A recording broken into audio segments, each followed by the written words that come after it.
Hi, welcome to the RAMS Agents Production Coaching Call. The goal of the call is to help you sell more homes by maximizing your repeat and referral closings by implementing the Referral Agent Mastery System into your practice. My name is Mike Cerrone, co-founder of RAMS Agents, and my co-host is Angela Newman, a master trainer of RAMS Agents. Hello, Angela. How are you today? Good morning. I am doing great. Fantastic, fantastic. All right, well, I wanted to start off today real quick by just sharing something for a few minutes. Got the latest edition of Forbes, the Forbes 400, and there was an article in here that I thought was really interesting, something we've kind of touched on throughout time. I think we touched on last week. And I just want to share a couple of, I'm actually going to read a couple things out of here. And I recommend you, if you get it or you have the chance, again, get the Forbes magazine or go online to Forbes. And this article is called Chicken Scratch, Chicken Scratch, Chicken Scratch. And it's about the founder of a restaurant called Raising Cane's. Anyone Oh, ever eaten at Raising Cane's? his name's Todd something, right? Say again, Tristan. Guy's name Todd something. It is Todd, Todd. Good job. Todd Graves. Yep, right? Todd Graves is the founder. I think he's down in Louisiana.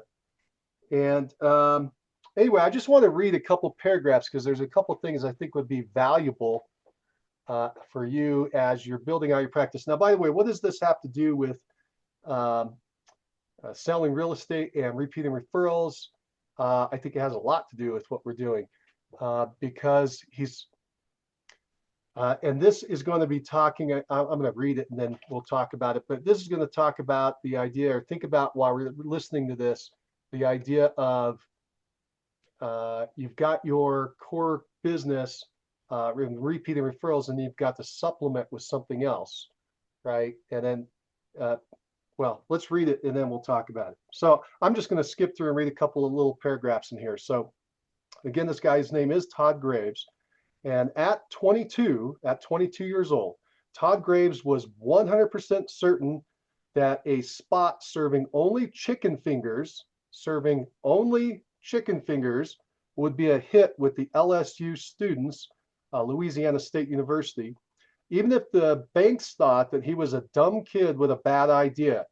He had a childish menu, no management experience, and no money. When you're an entrepreneur and you believe in something to your core, you use every no, every it's not going to work as fuel. He says, now a youthful 53 with a head of graying dark brown hair and a Louisiana bayou, saying that wrong, draw. It's the best thing that can help, that can happen to you. All right, here's the next part. 3 decades after scraping together cash to open his first restaurant, Graves has put up more than 900 Raising Cane chicken finger locations in 42 states. It's one of America's biggest chains and one of the quickest growing, currently adding 125 stores a year. Graves can't open them fast enough. Sales hit 5.1 billion last year, 5.1 billion in sales, or a staggering 6.6 million per location, second only to Chick-fil-A at 7.5 million, and more than double that of all but 6 major chains. A typical fast food chain is lucky to break $2 million per store. It's just effing incredible, says restaurant consultant John Gordon. All right, a couple more paragraphs. No one runs a fast food business quite like Graves, why most chains offer expansive menus to cater to every taste and shuffle in movie tie-ins and limited time combos to drive interest. Graves' menu hasn't grown up one bit. Raising Cane's serve just 5 food items. Raising Cane's serves just 5 food items.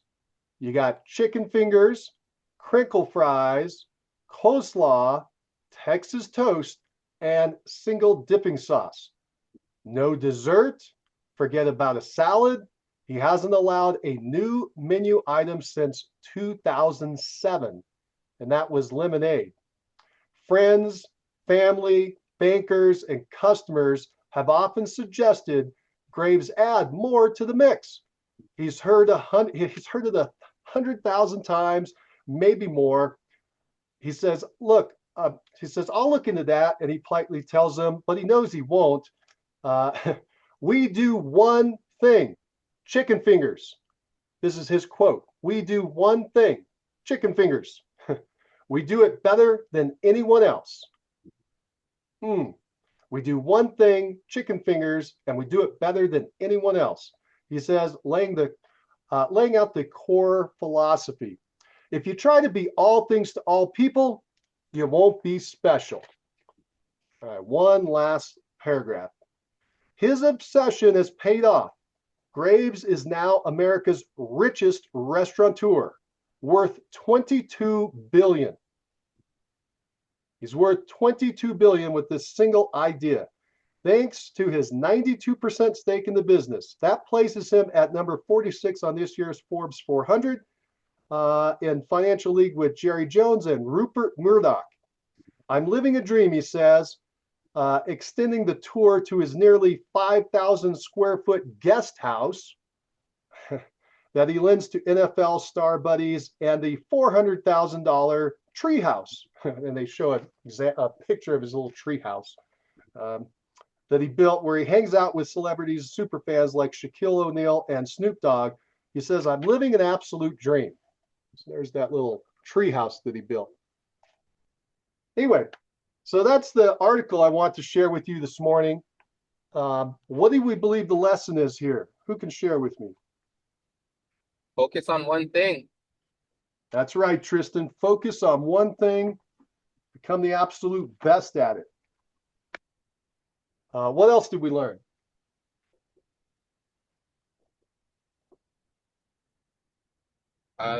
Use the nose as fuel.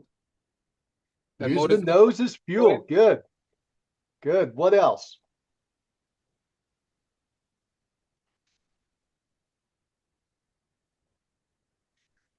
Well, he had to start somewhere. So he started at a college campus at LSU with a dream. That's right. That's right. The story is incredible. You got to read into it. He actually went up to Alaska on a fishing boat for a year with his buddy to make enough money to start the restaurant. Wow. I mean, it's true entrepreneurship. But the lessons, stay focused on the lessons that we talked about. It's that single focus. One item. One item is all he sells. And one of the quotes he has in here, by the way, is, when I go to a restaurant, I usually order the same thing every time because that's what they do really well. And it's what I like. Do you guys do that? Yeah. I do that. I go to a restaurant, I typically order the same thing every single time because it's what I like. It's what they do well, right? And he just took that idea and said, why waste your time? That's the other lesson here. Why waste your time on all the other stuff? How many times do we get distracted with a million different things and we don't focus on the number one most important thing that is going to drive our business forward?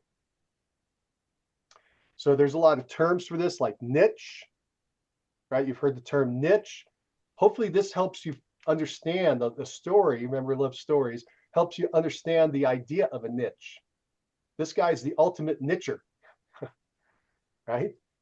When he got big, he didn't start selling hamburgers. He didn't sell pizza. He didn't sell salads or anything else. He didn't sell desserts. Nothing that you're taught. And it goes into this in this article. You really got to read this article. Goes into how these experts and professors were saying he's got to expand the menu because that's what you need to do. And that is what the competition did. And they get $2 million per sale, $2 million in sales out of each location. He gets 6.6, 3 times as much sales out of each location. Think about that. It's incredible. But people know exactly what they're going to get when they go there. Other things that pop out are efficiencies. When you drive through one of his drive-throughs, because his menu is so simple, the average drive-through time is 1/3 of his competitors. 3 times faster, 3 times less expensive. 3 times easier on the customer. Everybody's winning because of this single focus. They know exactly what they're going to get. He can focus his thing. I've been real big on mind share lately in my life. Mind share, all these things that suck up your mind share, right? All your activity of your mind. And you cannot focus on the one thing or a couple of things that are super important to you, the one thing in each area that's super important to you. And you got to claw back that mind share, and because that's your fuel. That's the power in what you do. Okay. Any other lessons that you picked up from hearing this story? Yeah, I picked up I don't want to say naysayers, but all the distractors and all of the advice he was getting from others who were not as successful as him. Maybe he was getting advice from them early on that were as successful as him, but it sounds like even, after he obviously had a good thing going, understood how to run that train, people were trying to advise him to expand, and he figured it out. No, I need to stay focused. No distractions.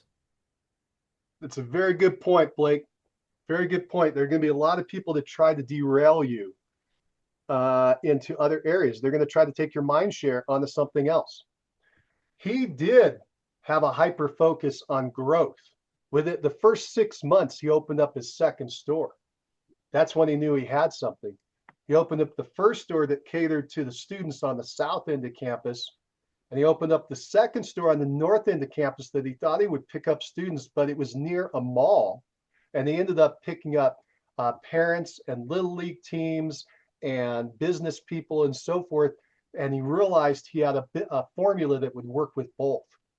And then he just expanded, and took the big risk to expand. So he took a lot of risks, just not in the area of the menu, right? Not in the area of what the company did. The company just produces one thing really, really well.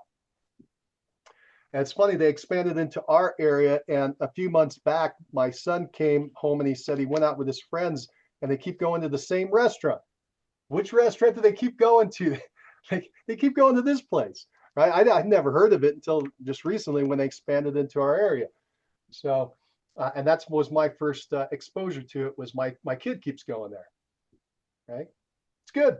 I haven't eaten it there, but I assume it must be really tasty. Anybody eating there? Is it any good? Yeah, Angela, any good? We have them all over in Oklahoma, Texas, and Louisiana's right by us too. It's very good. And at first I was very resistant because I don't like to eat a lot of fast food, but obviously I have a teenager, and he likes to eat fast food. And then you get there and there's no salad, okay. So I get the kids meal, and I get 2 fingers, a drink, and fries. And guess what? I enjoy it. It's very good. If I'm going to eat chicken fingers, that's what I want. Yeah. Yeah, think about it, because if you focus on one thing, you're really focused on the quality, right? That would be the other lesson here. You're going to really focus on the quality of what you present to your customers, to your clients. You're going to present them with such an amazing experience that they tell all their friends. It becomes marketing for you, right? Word of mouth marketing. I just ate at this food at this incredible place. Don't you just want it to be so that your clients say, oh my gosh, Angela is so good at X. It was extraordinary, the experience we just had. I can't help myself. I have to tell everybody. Right? That's what you want to become known as. I can't tell you, I don't know if you've ever experienced this. Well, I'll open that question up. When you focus on one thing in your business, you gain clarity. Clarity. You know exactly what to do every day. You know exactly what to do every minute. You know exactly what you've got to do, what you need to focus on to improve. You get immediate feedback. I also like to describe the clarity as you know what not to do, which is so important. All these things you don't want to do, you can get rid of. When I built up my business in the real estate space, I've already told you guys this story, but it was in the condo. I became known as the condo king because I sold liquid condos and townhomes. It gave me so much clarity. Every day I knew exactly what I was going to do when I went in to work. I was going to make sure that I reached out to all the people who owned a liquid condo or townhome in my area, and I serviced those people. And in fact, that's what opened up my second big opportunity was while servicing those people, I noticed they didn't get enough mortgage assistance. And so that's why I opened up the mortgage business. And the mortgage business was to serve those people. And then that was my plan to continue. But then while I was doing that, I discovered this niche that these people needed, which was refinance, the FHA streamline refinance, no cash, no cash out, rate and term refi. I know these are all crazy terms, but anybody in the mortgage industry knows what I'm talking about. And there was no cost to the borrower. All the costs were rolled in. There was no appraisal. There was no income requirement. There was no job requirement. It was an amazing little niched product. And so I took that and served this market, these condos and townhomes, that went really, really well. And that's when I realized there are a lot of people outside of this area that could use this one niche, kind of like this guy did with the chicken fingers. And I took that idea and I expanded it all throughout my metro area. And it just really took off. So those were the two times where I've used this idea to really niche. And when you hit it, it just explodes. And the whole idea is you narrow into something so tight that everybody around me did the same thing. They said, well, you're crazy to do just one thing. Why are you ignoring all these other people? Because that's how you make money. Okay, you got to be efficient. You got to have a niche, a focus. Anyway, those are the two big wins that I've had in my career with the niche idea. Anybody else that can share a story, your personal story when you've niched into something? It could be business, could be something personal, where you just got hyper focused on something and became the best at it.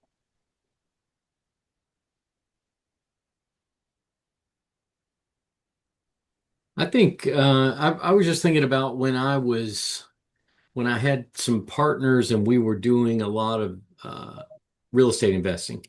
The main thing that we were doing and where we really were focused, and was one of the problems we had was we got away from that focus sometimes.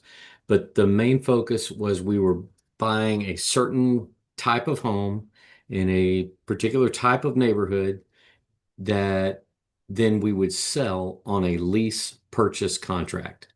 We had a very specific, we didn't sell any of them outright, just, okay, here, sell. We sold all of them on contracts that took time. So that was a very focused thing, and we were doing real well with that. Great example. Great example. So you had identified exactly who your customer is at the end. This is this lease option buyer.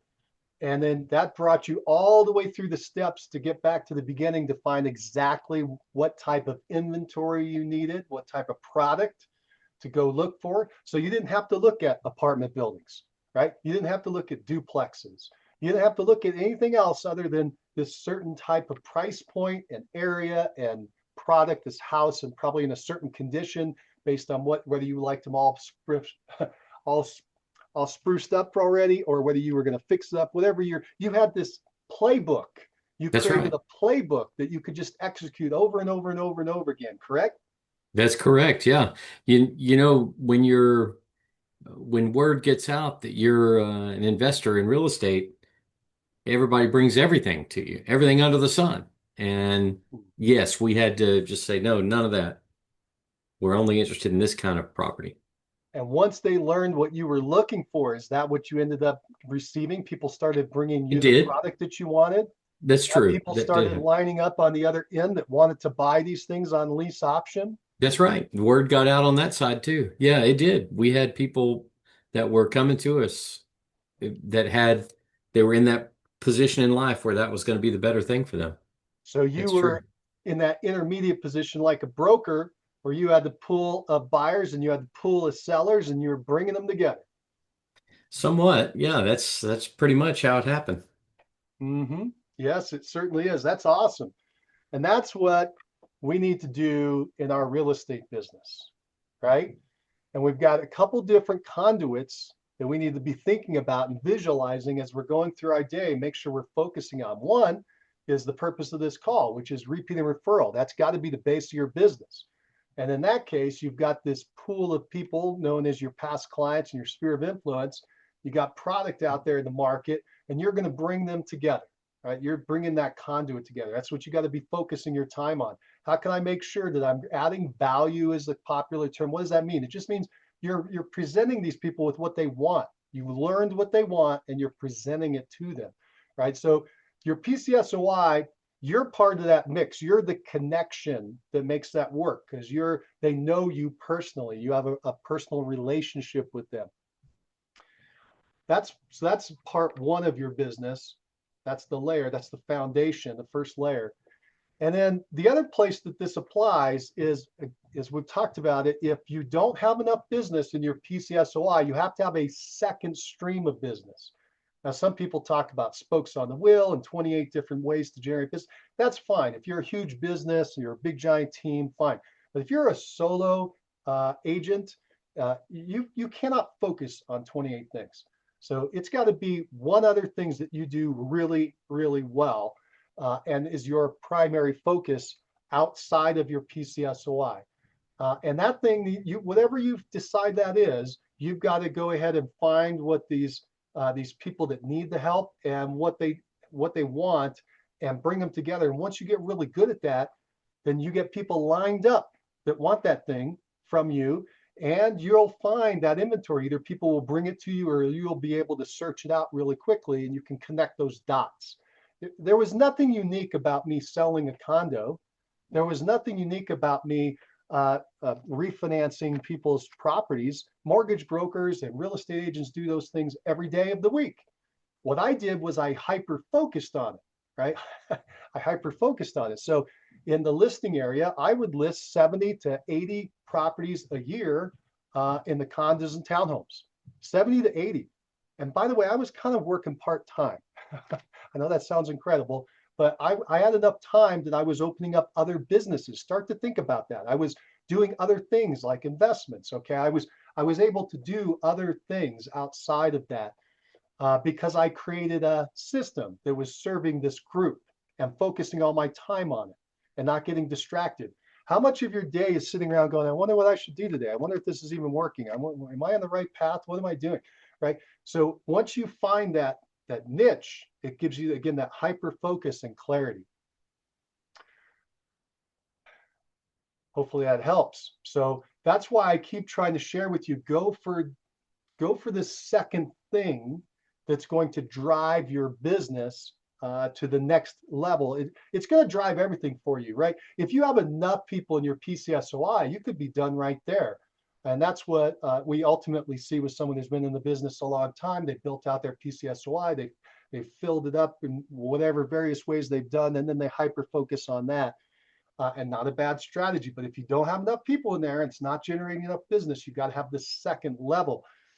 And that's something I've been playing with recently. I know you guys have seen me do this over time, especially those who've been with me for a while. You might notice it seems like I'm kind of bouncing around.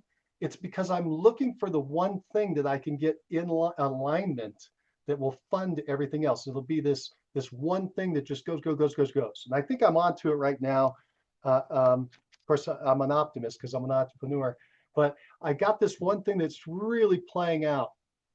And I know I'm not sharing all the details with everybody, but this one thing, I'll just give a quick example. I've got this one thing. I can see that it's working. My gosh, like in this group of people, I just found that a new group of these people the other day, 50% of them already listed or sold within the first 90 days. I mean, this is an amazing group of people as far as wanting to sell a property, but I'm running out of them. I don't have enough of them.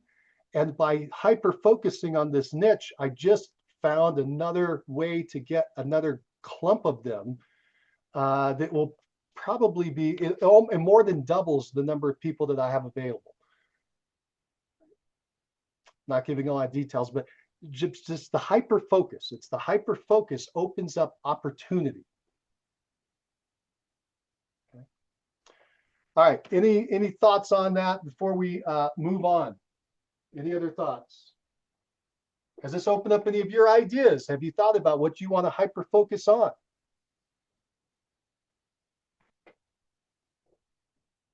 Who'd like to be worth $22 billion and be on the cover of Forbes? I don't know if that's going to happen for you, but there are a lot of small businesses that do extremely well by hyper focusing also. It's in the restaurant space. There was a restaurant called one guy from Italy. When I was going to school down in Texas, interestingly, down in Texas Tech, and across from the campus was a little Italian dude who was from Italy, and he was making his little pizzas in a little teeny hole in the wall, and he was selling them to college kids. He was selling pizzas and calzones. He knew exactly what he was doing. Just pumping out money, just and happy as can be. He was just right in his niche. And then all these people told him to expand his store, make it bigger and bigger and bigger. And he did, and it started to collapse. It didn't work because see, this little store had a line of kids out the door, and then all the other kids want to know what's going on. Why is there a line of kids over there, right? And it drew all these people into this little teeny space, all these little things that work. Anyway, point is, you got to have a niche, you got to have a focus. That's your assignment for this week. Is I want you to really think about this niche idea and maybe in a different light, and come back to us next week and share with us what your secondary niche is going to be. I assume your primary is going to be PCSOI. What is your secondary niche going to be? Okay, pick one, start running down the track with it, put all your attention, all your secondary attention on it, and see if it's the right one. You'll know if it's the right one. It's going to start clicking. You're going to feel good about it. Clients and customers are going to start being attracted to you. You're going to just start seeing a vision in your head of how this thing is going to play out. Right, Blake? When you did yours with the niche, I assume you guys just started to see the vision. I mean, it just became crystal clear. We go out there and we know how to advertise to find people who want lease options. We know how to go find that property for those people. We just have a conveyor belt, right? A system. Yeah, that's actually why we ended up starting the seminar stuff, was because we had that conveyor belt going. So we decided we're going to teach other folks and expand in that way by partnerships with them.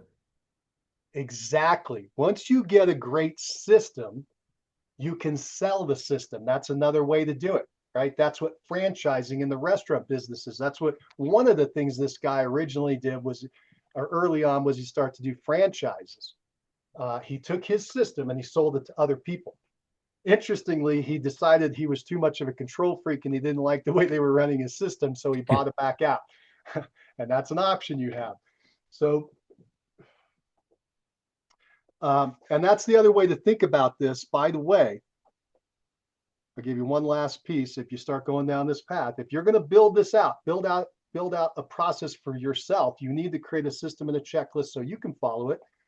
You need to create a checklist or a system so people can come in and assist you with doing it, no matter what level you want to do. You want to do a highly leveraged solo agent, which I highly recommend. If you're going to just stay solo agent, highly leveraged, it's the most profitable version, where you're doing a high level of volume, but you have one assistant, maybe you have an administrative assistant, maybe a showing agent. It's helping you.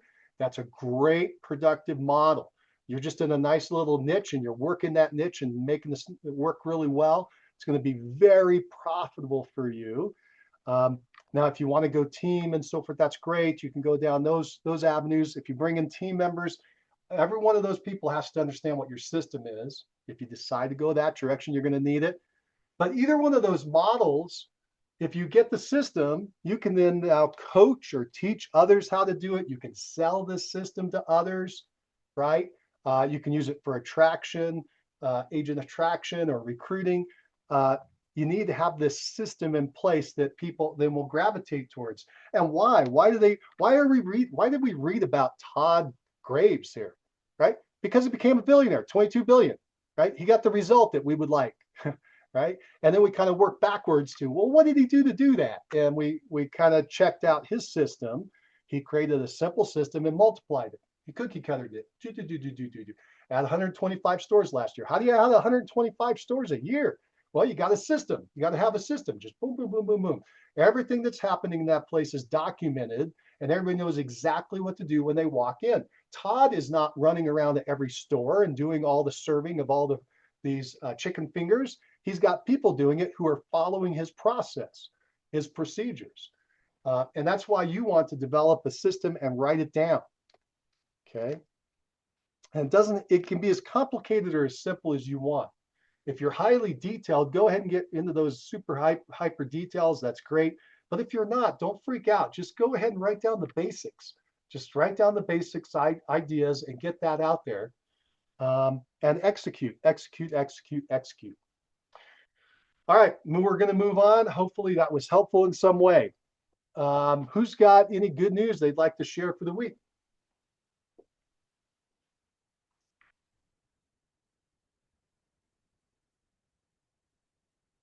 All right, I ate up all the airspace today.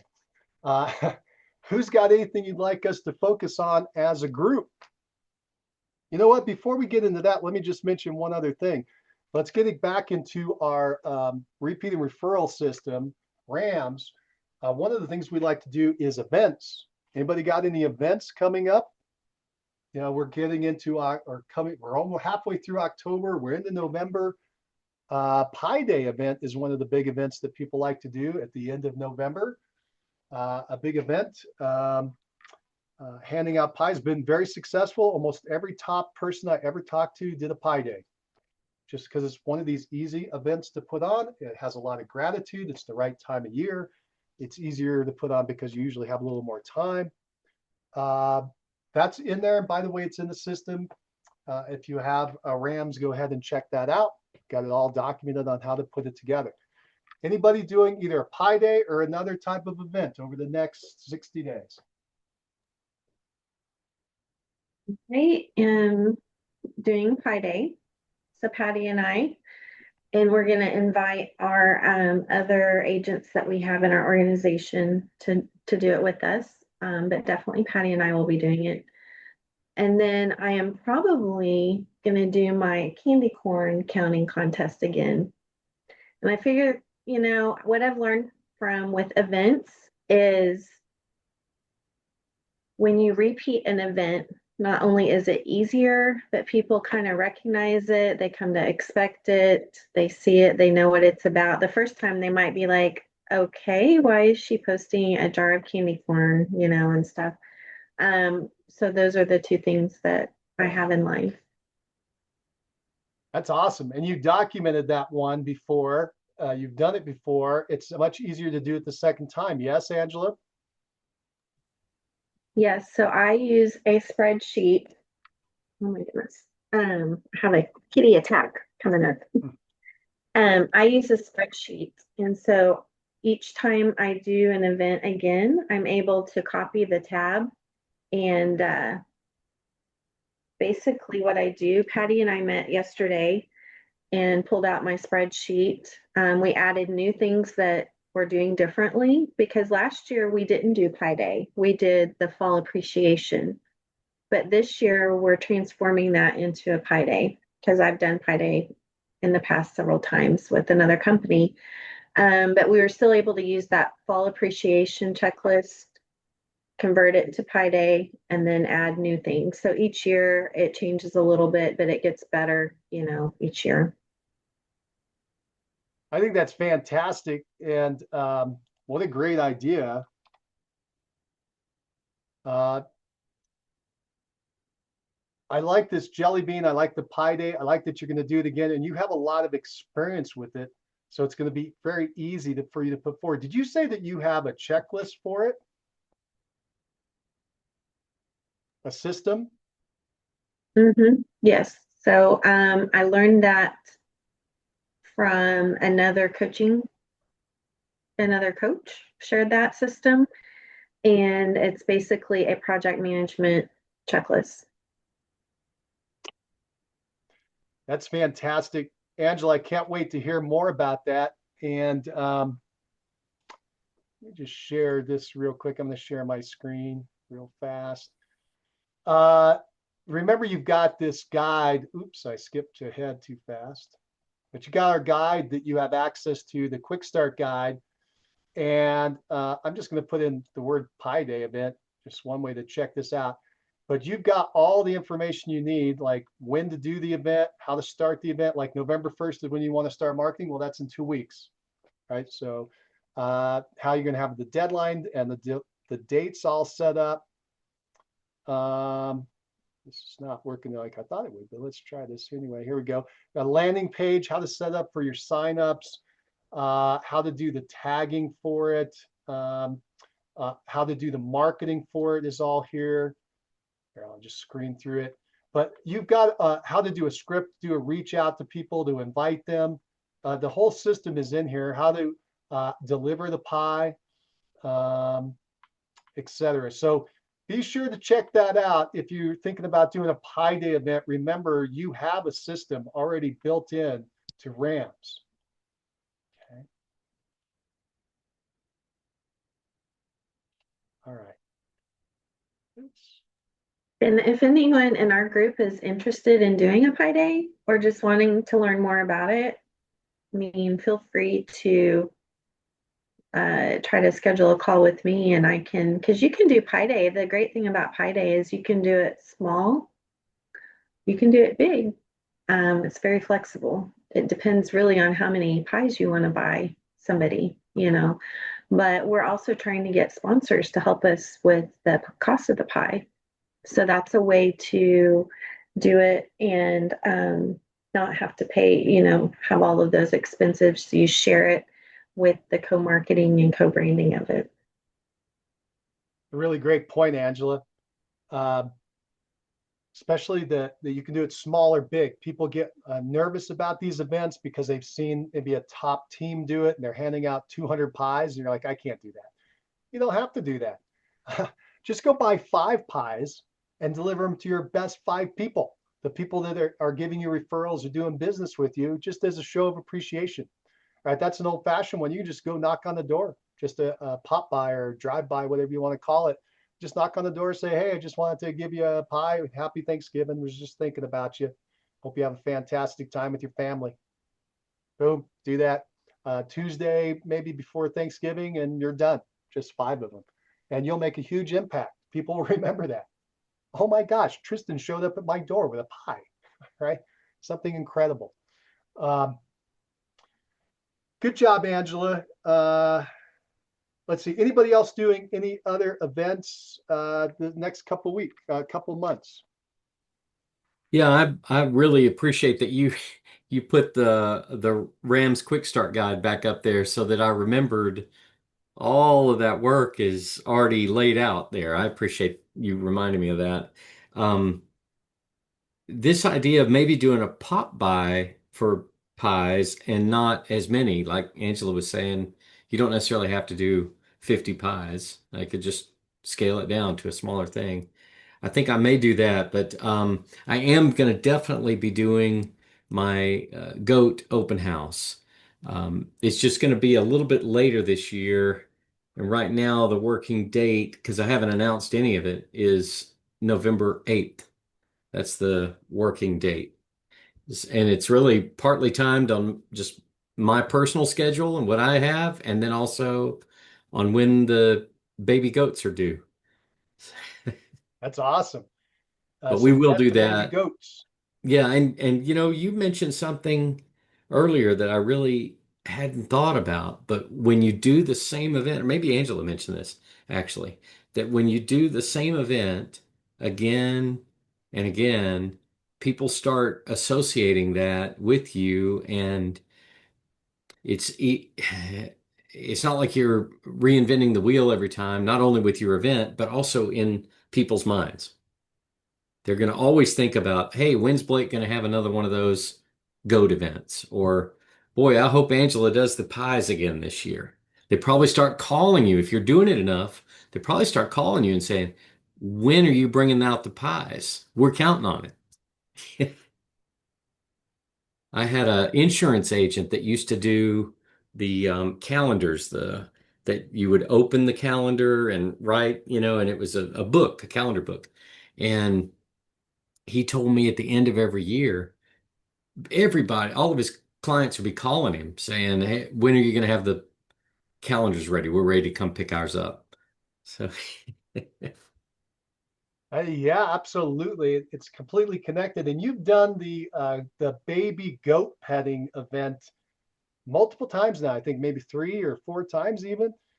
yeah, at least four and probably three since uh, at least three since I've been an agent. Yeah, Yeah. yeah, And it's very powerful. Think about that. You invite past client A, and they've gone to the event and they know about it and they want to go. And now they want to bring some family members, and they bump into a friend in the store and they say, "Oh my gosh, you got to check this event out that I'm going to next week. Hey, Blake, can I bring a friend?" Uh, and now you're expanding your sphere. It can become huge. There that's are true. some agents that do events on a massive scale where um, David Del Rio, his is to the point where uh, he is doing like a carnival, a festival for the whole city almost. I'm just inviting so many people in.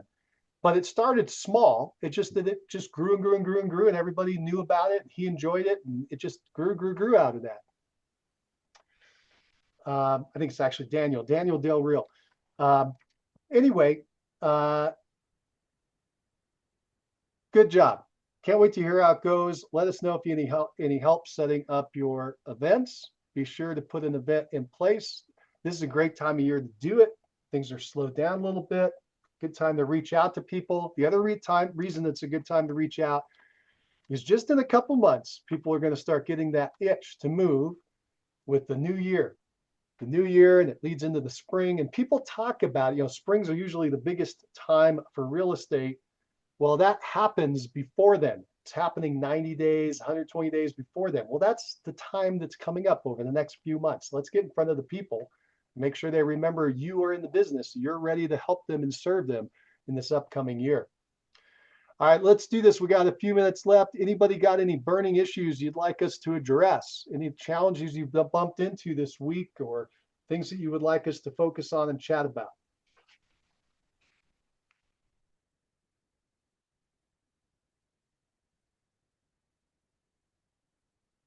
Okie dokie. All right. Well, what I'll do then is I'm going to wrap up the production call. Thank you so much for being here today. Now we'll switch over and go into our huddle.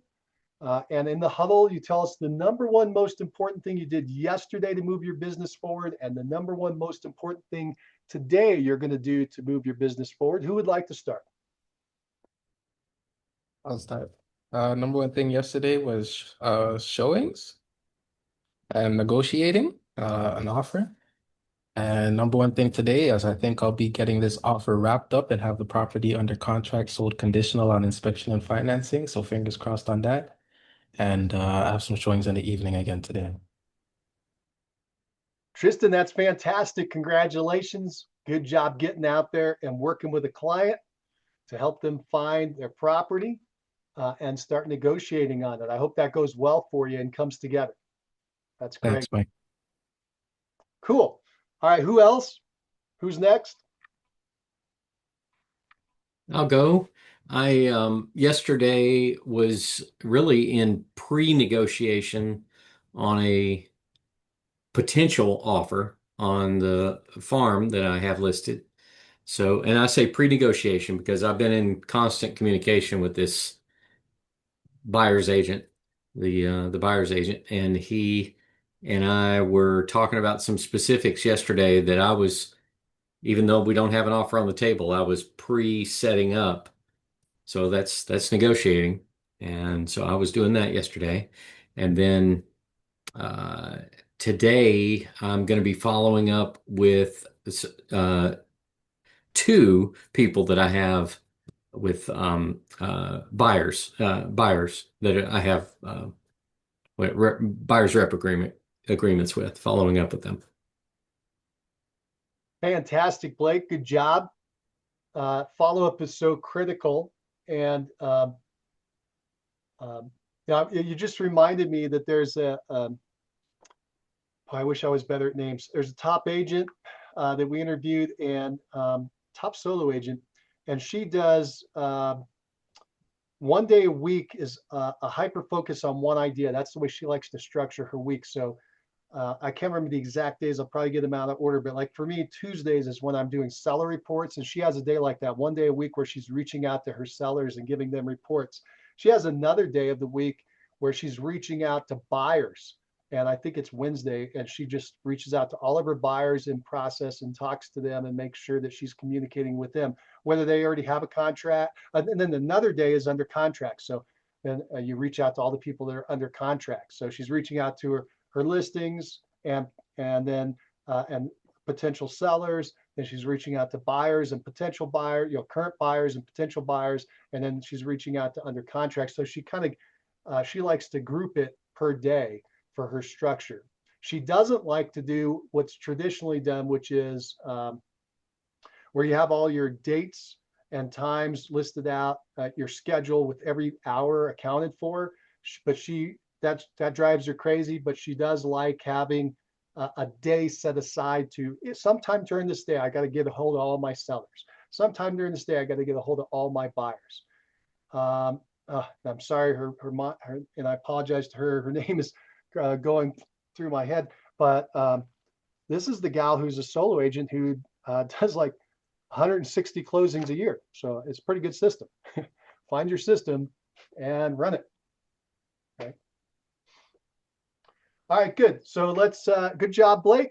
Keep rolling. Who would like to go next?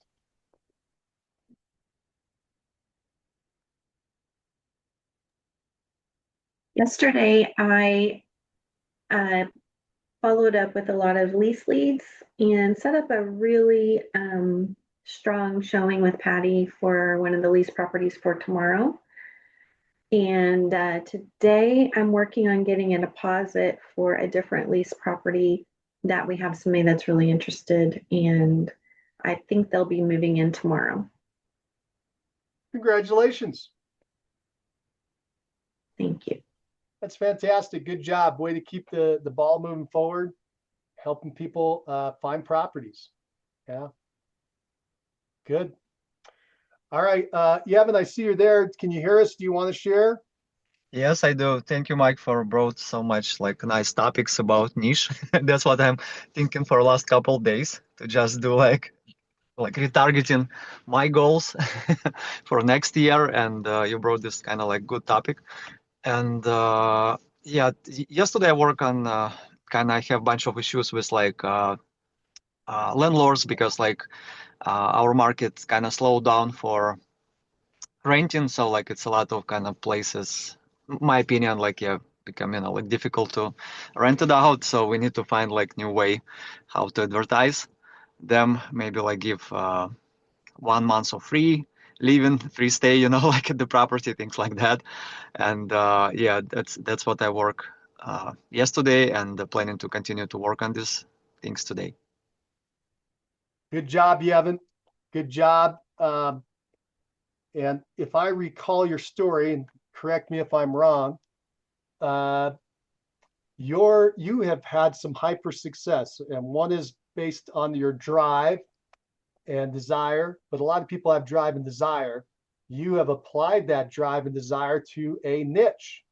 And if I understand correctly, or remember correctly, your niche is people who have immigrated to America, who speak Russian, and because you're from Ukraine, and you've used that affiliation, that you have a connection with this group, and you understand what's driving them and what their desires are, and you've really dived into that and connected with that and created a wonderful business, which you love when I say it.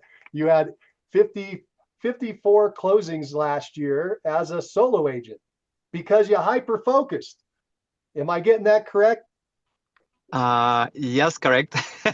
But still kind of like I just want to retarget all things what I'm doing.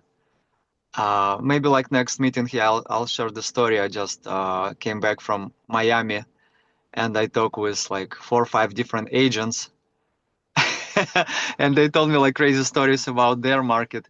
And I still kind of, I mean, realizing like I'm doing something wrong.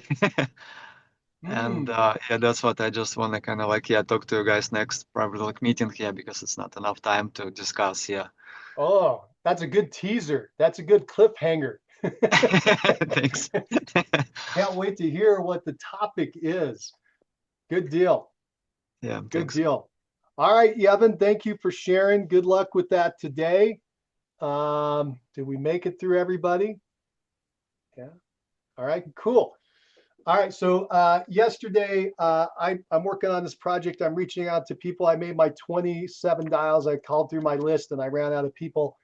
And I've gotten to the bottom of my list. I've gotten to the people that don't answer the phone. So I had 0 answers, but I have to stay on track to keep doing my work if I want to get the goals that I want.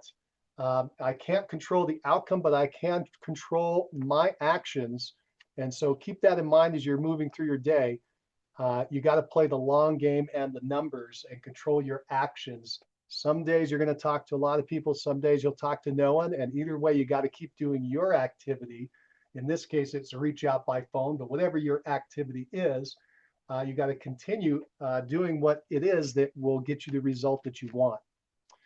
All right, so I did that yesterday. And then today I got seller reports I got to do because today is Tuesday and Tuesday is my seller report day. So I'll be reaching out to my sellers. All right, everybody, thank you so much for being here. Hope you had a fantastic and productive first part of your weekend, the rest of your week. Take care. Bye, thanks. Bye for now.